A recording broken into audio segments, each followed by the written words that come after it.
Labą dieną. Šiandien jums parodysiu apie mūsų drėgnos servetėlės, kurį galima naudoti asmeninį. Pas mus yra įvairūs rūšys yra. Realiai mūsų drėgnos servetėlės kategorija tikrai nemažas. Čia dabar rodom tik asmeninę higieną. Čia yra universalus su braška kvapas, su obuolius kvapas, granatų kvapas yra įvairūs skirtingas asmeninė higiena.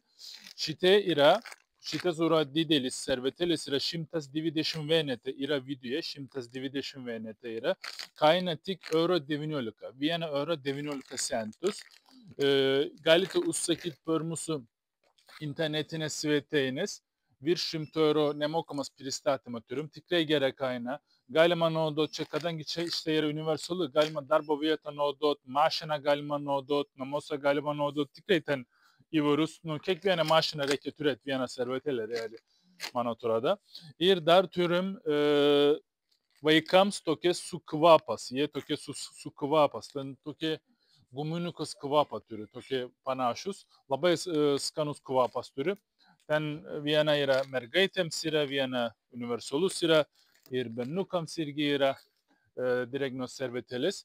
Ir taip pat yra, čia yra tokia specialių servetėlė, kuriuo galima naudoti į tualetę irgi galima naudoti. Jis turi specialią kaip medžiagą, turi, kad su vandenį kaip utilizuoja savęs, jo, kaip galima pasakyti.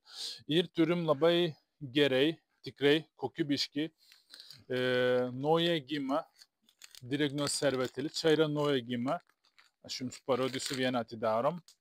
Kuri nauja gima. Čia yra be parfumas. Be parfumas tikrai geras su vandeniu. Drėgnos su vandeniu, bet be parfumas tikrai labai gerai. Ir kaina yra €70. Viduje yra 80 vienetai yra. Panašus prekės, nesuvaizduokit, man atrodo apie 3-4 € rinkoje, taip? Jo, apie tokias kainas. Ir dar turim tokias dar ekonomikiški servetėlės, o tokie. Čia yra 72 vienetai yra, tik 80 centų. O čia šitas prekės tik 80 centų, labai gera kaina. Ir dar turim irgi šitas labai gerai kokybiški su bambu. Bambu irgi vaikam labai gerai galima naudoti. Taip atidarot. To vieną atidarysiu. Ir tokias geras medžiagas. Ir galima, vaikas irgi galima naudoti, kurį mes naudojam pas mūsų namuose irgi. Ir galit atvažiuoti Gariūnų 56 ir pasižiūrėkit mūsų asortimente.